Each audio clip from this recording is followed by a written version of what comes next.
하나님이 함께 하시는 은혜와 평강이 오늘도 주님 앞에 나와 예배드리는 여러분 모두에게 충만하기를 기원합니다. 우리가 믿는 예수님, 우리가 찬양하며 예배하는 예수님은 우리를 죄에서 건져주시고 구원해 주신 하나님의 독생자이십니다. 우리는 그분을 믿음으로 죄사함을 얻었고 천국 백성이 된 것이지요.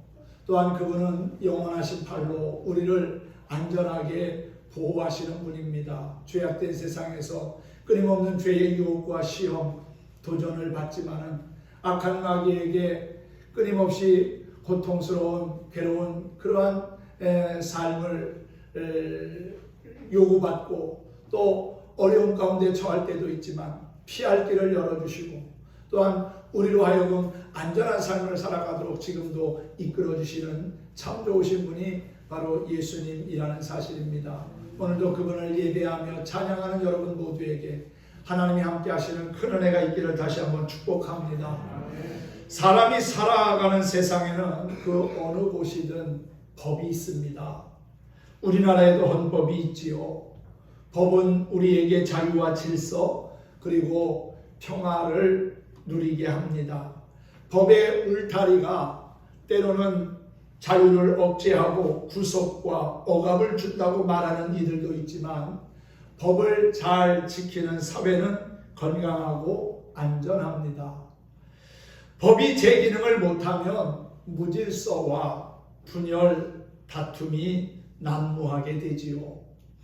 하나님은 당신이 누구신지 또 우리가 어떤 자들인지 어떻게 하나님의 의에 이르러 온전하게 될 수 있는지 알려주시기 위해서 법을 주셨는데 그 법이 바로 율법입니다.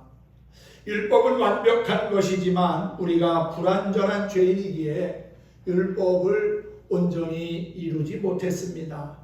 그래서 하나님은 우리에게 하나의 의를 보이셨는데 누구에게나 차별이 없고 누구나 얻을 수 있는 의입니다. 그런데 그 믿음은요, 우리의 어떤 노력이나 쟁취로 얻을 수 있는 것이 아니고 하나님이 주시는 선물입니다. 그래서 의와 믿음은 우리의 의가 아닌 하나님의 의라는 사실이지요. 우리 인생에서 가장 심각한 문제가 있다면 그것은 아마도 죄의 문제일 겁니다.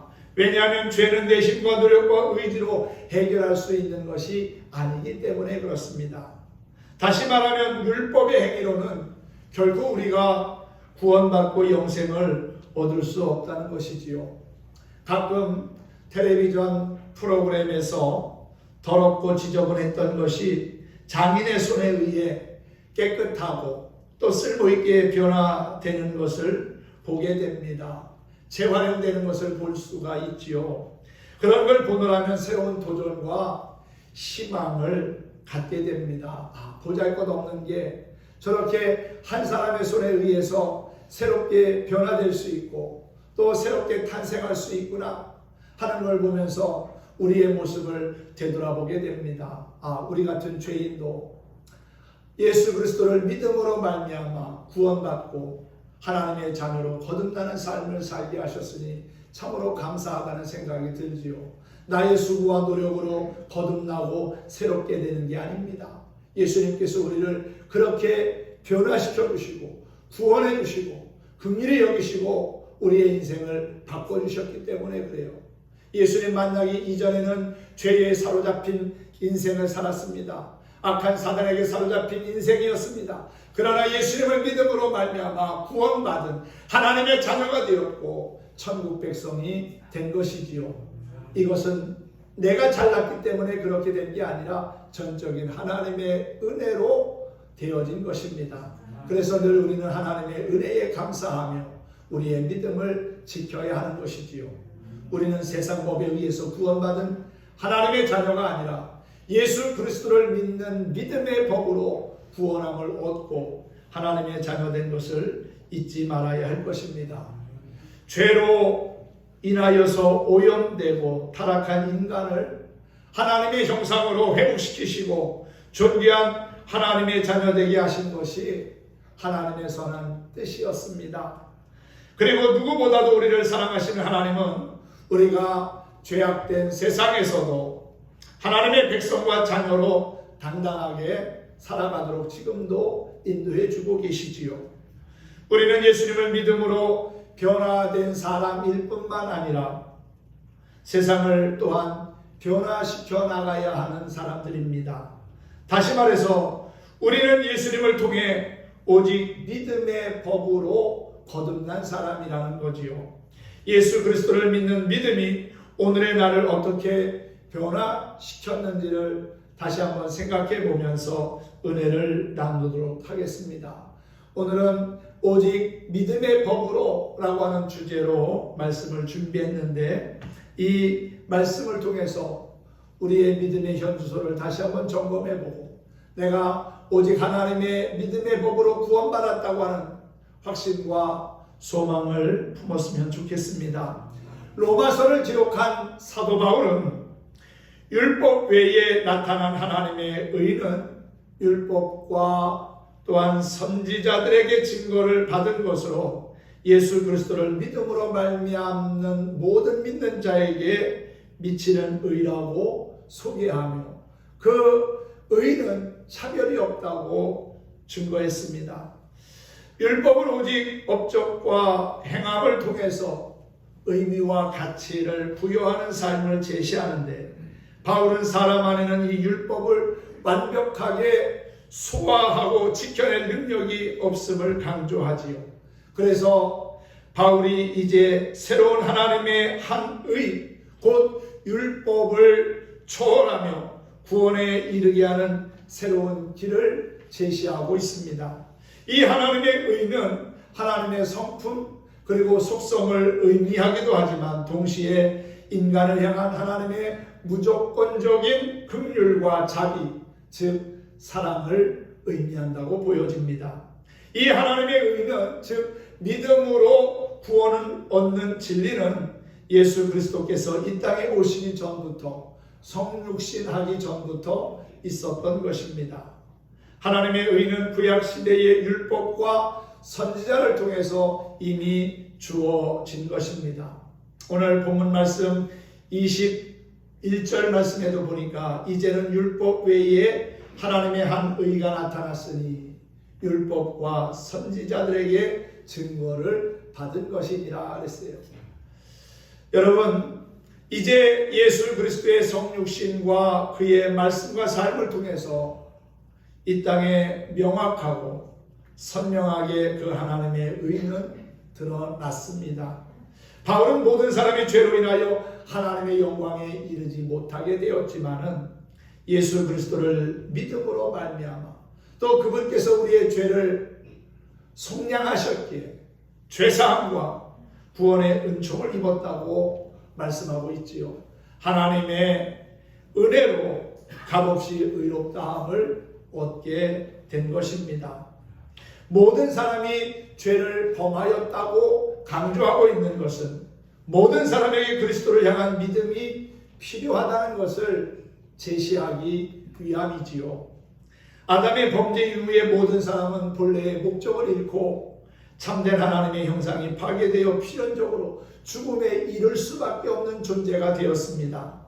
오늘 23절 말씀이 바로 그 사실을 우리에게 확인시켜 주지 않습니까? 모든 사람이 죄를 범하였으며 하나님의 영광에 이르지 못하더니, 죄는 하나님께 나아가지 못하게 하고요, 하나님과 우리와의 모든 관계를 끊어놓습니다.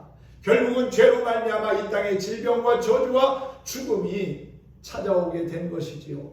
그리고 그 죄의 문제를 해결하기 위해서 온갖 방법을 다 동원했지만 그 문제를 해결할 수 없었기에 하나님은 2000년 전에 독생자이신 예수 그리스도를 이 땅에 보내셨고, 그분이 우리를 위하여 십자가에서 피 흘려 죽으심으로 우리의 죄를 단번에 씻어 주시게 된 겁니다. 우리는 단지 그 사실을 믿으면 됩니다. 믿음으로 죄사함 받고 믿음으로 구원받고 믿음으로 하나님의 자녀가 된 거지요. 그렇습니다. 죄로 인하여 우리는 하나님 나라에 들어갈 수 있는 자격이 박탈된 존재였습니다. 그렇기 때문에 모든 사람은 반드시 예수 그리스도가 필요하고 그분을 믿어야만 합니다. 왜냐하면 구원받는 유일한 길이 예수님에게 있기 때문이지요. 세상에 많은 길이 있지만 그 많은 길이 다 우리로 하여금 생명에 이르게 하는 진리의 길은 아닙니다. 오직 예수 그리스도만이 영원한 길이요, 진리의 길이요, 생명과 구원의 길인 거지요. 그래서 우리는 예수님만을 바라보고 의지하며 믿음으로 살아야 하는 겁니다. 죄의 유혹에 시험과 도전이 끊임없이 우리의 귓가를 때리지만 악한 사단의 유혹에 귀 기울일 것이 아니라 비록 세미하게 들려올지라도 그 세미한 주님의 음성에 귀를 기울이면서 우리의 믿음의 옷깃을 여미다 보면 저 천국을 향하여 주님과 동행하고 있는 우리의 모습을 발견하게 될 줄로 믿습니다. 주님께서 우리를 위하여 피 흘려 십자가에 죽으신 것, 그것을 속량이라고 합니다. 내가 갚아야 할 모든 죄값을 그분이 십자가에서 피 흘리심으로 다 갚아주신 거예요. 우리는 갚을 수 없는 하나님의 놀라운 은혜를 입은 사람들입니다. 그러므로 우리는 하나님의 은혜를 기억하고 늘 감사하며 살아야 될 줄로 믿습니다. 사도 바울은 예수님을 만나기 전에 율법에 사로잡혀 살았던 사람입니다. 율법만 잘 지키면 구원받고 하나님의 백성과 자녀로 살아가는데 부족함이 없을 거라고 생각을 한 겁니다. 그리고 자신이 가지고 있는 율법의 잣대로 비추어 봤을 때 부족하거나 잘못됐으면 여지없이 비판하고 비난하고 정죄하는 일을 일삼았던 이가 바로 바울이었지요. 그런데 그가 다메섹 도상에서 부활하신 예수님을 만나면서 그의 삶에 놀라운 변화를 일으킵니다. 자신이 가졌던 율법의 잣대가 영원한 것이 아님을 깨닫게 되고요. 복음의 잣대를 가지고 모든 사람들을 품게 됩니다. 사실 예수님 만나기 전에 바울은 이방인들 사람 취급하지도 않았습니다. 가까이 하려고 하지도 않았습니다. 원래 유대인들은 이방인과 선을 긋고 그들과의 모든 접촉을 차단했습니다. 이방인과 접촉하는 것 자체가 죄라고 생각했기 때문이지요. 그런데 예수님을 만나고 구원받고 나니까, 복음을 받아들이고 나니까 이방인들 역시 구원받아야 할 하나님의 백성이요 자녀라는 것을 깨닫게 된 거지요. 그래서 누구보다 먼저 이방인들에게 가서 구원의 손을 내밉니다. 그리고 그들의 손을 붙잡아주고 위로하고 구원의 자리로 나아올 수 있게 하지요. 사랑하는 성도 여러분, 다메섹 도상에서 예수님 만나기 전 율법을 철저히 지켰던 그 바울이 이제는 의로움으로 예수 그리스도를 믿는 믿음으로 하나님의 은혜로 구원받았다는 것을 증거하는 전도자가 됐습니다. 바울은 모든 사람이 오직 예수님을 믿음으로 말미암아 의롭다함을 얻을 수 있기에 누구도 자신의 의를 자랑할 수 없다고 소개하고 있지요. 유대인들만 구원받은 하나님의 백성이요 자녀라고 하는 생각에 사로잡혔던 선민의식에 사로잡혔던 그가 이제는 유대인들뿐만 아니라 이방인들에게도 하나님의 구원의 물줄기가 흘러가야 한다는 사실을 증거하고 있습니다. 여러분, 율법이 물론 우리에게 구원의 길을 제시하고 하나님 앞에 나아갈 수 있는 길을 안내하지만 그 율법 자체가 우리에게 구원을 가져다 주는 것은 아닙니다. 그렇다고 해서 율법을 파기하거나 훼손하는 것은 아닙니다. 율법이 결국은 우리의 믿음을 더욱더 견고하게 하고 하나님 앞에 나아갈 수 있게 하기에 율법의 귀중함도 잊지 말아야 하겠지요. 믿음으로 율법이 더욱 굳게 세워진다고, 온전케 된다고 바울은 오늘 본문 마지막 절에서 말씀하고 있습니다. 바울은 인간이 구원받은 사건에 있어서 인간 스스로 할 수 있는 일은 아무것도 없기 때문에 구원에 관해서는 사람이 자랑할 것이 하나도 없다고 말하고 있지요. 아브라함의 후손으로 하나님의 율법을 간직한 선민 이스라엘도 그들의 의를 자랑할 수 없다면 이방인들은 더더구나 자신의 공로를 자랑할 수 없을 겁니다. 바울은 계속해서 하나님에 대한 믿음만이 사람을 의롭게 할 수 있으며 무조건적으로 인간의 허물을 사하고 덮으시기 위해 아들 예수님을 이 땅에 보내신 하나님의 자비와 긍휼만이 우리를 구원할 수 있다고 증거하고 있습니다. 그러면서 바울은 결론적으로 율법이 아닌 오직 믿음으로만 구원을 받을 수 있다는 사실을 확신하고 있지요. 하지만 다시 율법을 거론하면서 율법을 무효화하거나 무능하지 않으며 오히려 믿음을 통해 이루는 구원을 바르게 세워주고 굳게 하는 사명을 갖고 있다고 율법의 기능을 새롭게 해석하고 있습니다. 율법이 의미가 있는 이유는 그 율법을 떠받치고 있는 믿음 때문이며 오직 믿음에 의해서만 율법이 제 기능을 하고 또한 완성될 수 있다는 사실입니다. 예수 그리스도를 자신의 구주로 믿는 믿음의 첫 단계는 자신이 죄인이라는 사실을 인정하는 데서부터 시작이 되지요. 그것을 우리는 회개라고 말합니다. 내가 죄인임을 깨닫고 그것을 고백하는 것, 그것이 회개인데 회개를 통해서 우리는 하나님께 나아가는 것이지요. 하나님이 예수 그리스도를 이 땅에 보내시기 전에 세례 요한을 보내셔서 광야에서 먼저 선포하게 하신 말씀, 회개하라 천국이 가까웠느니라 하는 말씀이었습니다. 예수님도 사역을 감당하면서 첫 번째 하셨던 말씀이 죄에서 돌이키라는 회개하라는 말씀이었지요. 하나님의 은혜는 그냥 주어지지 않습니다. 회개하는 사람을 통해서 주어집니다. 자신의 죄를 깨닫고 돌아서는 사람, 죄로부터 돌아서는 사람, 회개에 합당한 열매를 맺는 사람이 하나님의 긍휼과 자비를 입게 될 것이고 죄의 용서함을 받을 수 있다는 사실입니다. 세례 요한은 회개하는 자에게 세례를 주면서 주님의 오실 길을 예비했습니다. 죄를 극복하기 위한 가장 첫 번째 단계는 죄를 끊고자 하는 자신의 의지입니다. 상한 마음과 상처난 자존심을 가진 사람은 타인의 죄를 지적하고 고발하는 것은 즐기면서도 자신의 죄를 인정하지 않으려는 부정과 회피의 반응을 보입니다. 죄를 인정하지 않고는 참된 자유를 누릴 수가 없지요. 자신이 죄를 지닌 인간임을 인정하고 자신 안에 있는 구체적이고 선명한 죄를 드러내며 그리스도의 보혈로 씻음받지 않고는 온전한 구원을 이룰 수 없다는 것을 알아야 합니다. 죄 없으신 하나님의 아들이 육신을 입고 이 땅에 오셔서 십자가에서 피 흘려 죽으신 이유가 무엇입니까? 그의 낮아지심은 우리의 영혼을 살리기 위함이었습니다. 그분이 십자가에서 피 흘려 죽으신 것은 바로 저와 여러분의 영혼을 구원하기 위함이라는 거지요. 이것이 사실이라면 이 세상에 잠시 살다가 죽을 뿐인 우리의 영혼의 가치가 얼마나 크다는 것입니까? 우리의 영혼을 위해 하나님의 아들이 죽으신 것만큼 우리의 영혼의 가치가 크다는 사실을 잊지 않았으면 좋겠습니다. 사람들은 인간의 영혼이나 인격의 가치에 대해 나름대로의 주관을 가지고 이런저런 말을 하지만 우리 영혼의 가치를 가장 극명하게 알게 해주는 것, 그것은 바로 그리스도의 십자가입니다. 곧 하나님의 아들이 십자가에 달려 죽으신 사실입니다.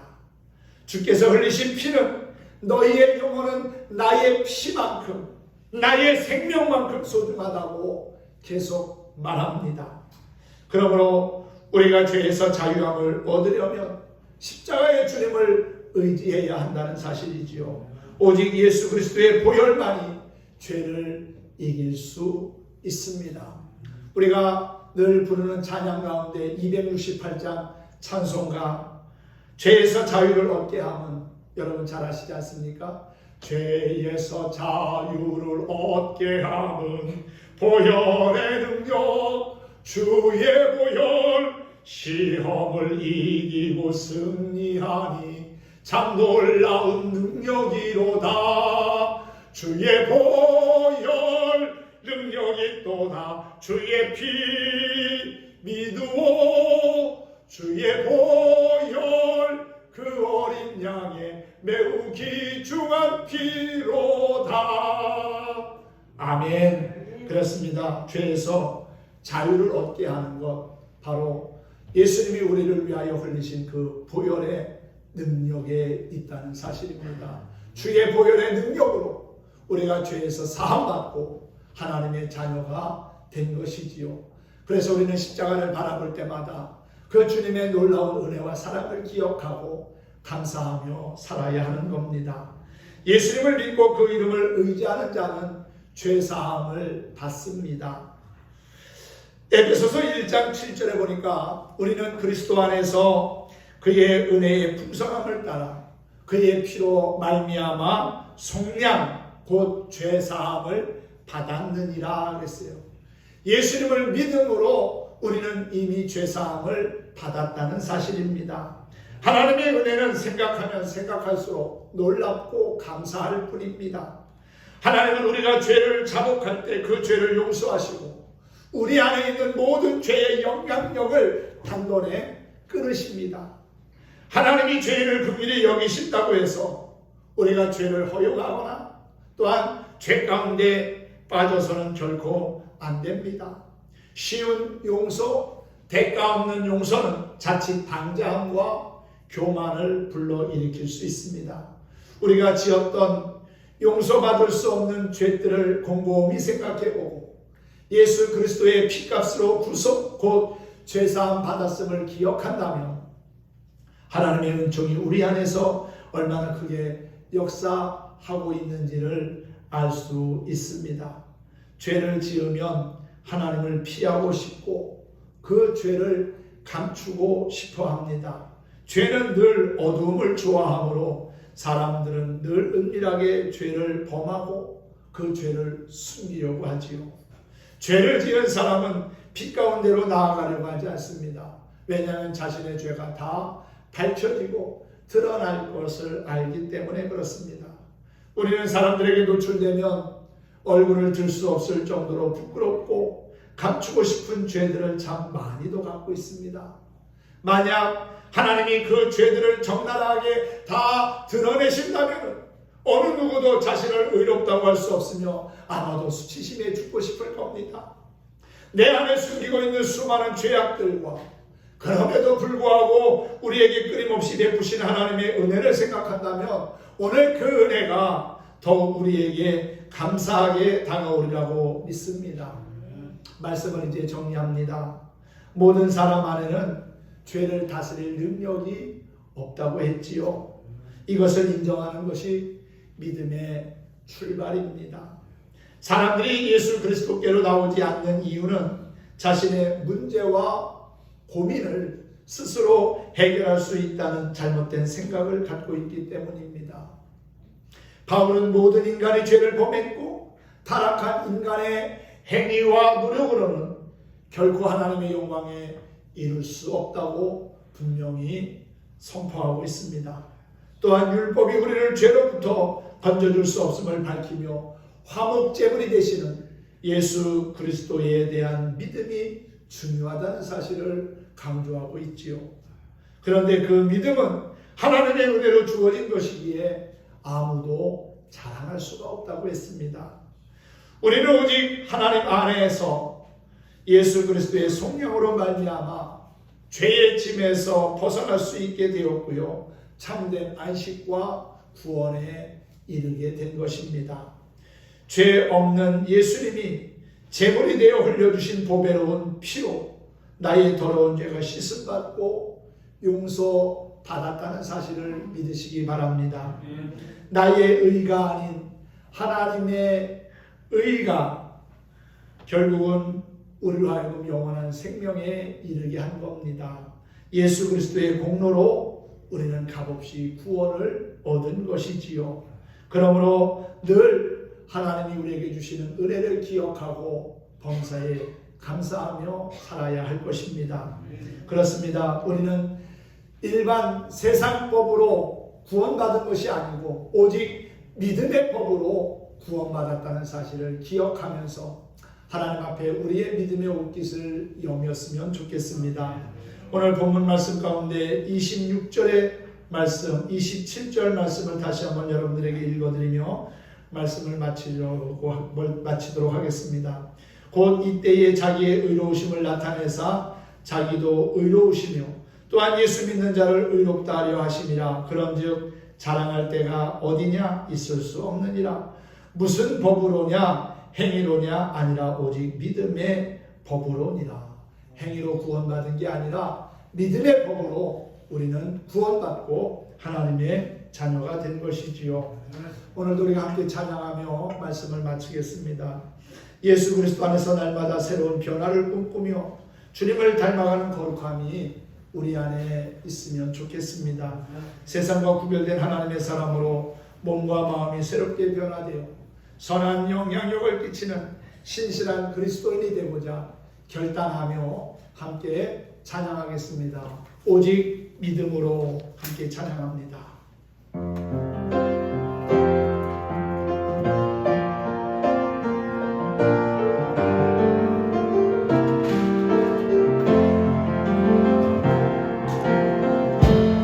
세상 흔들리고 사람들은 변하여도 나는 주를 섬기리. 주님의 사랑은 영원히 변하지 않네. 나는 주를 신뢰해. 오직 믿음으로 내가 살리라. 오직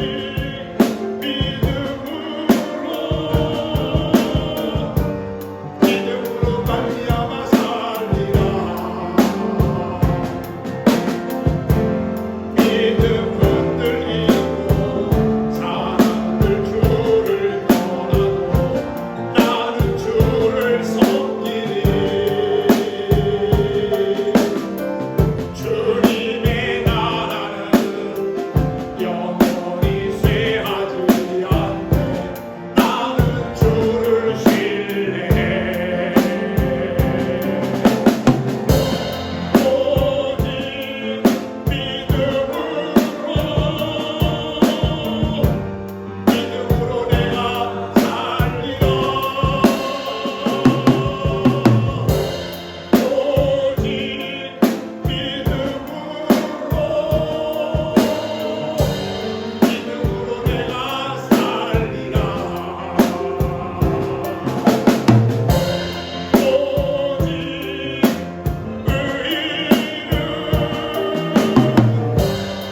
믿음으로 말미암아 살리라. 오직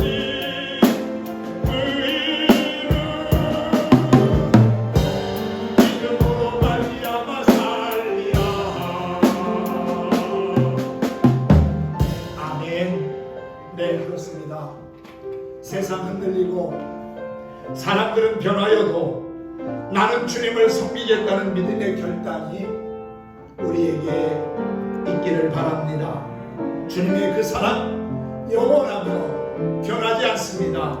그 사랑이 우리를 죄와 사망에서 건져냈고 또한 영원한 생명에 이르게 했습니다.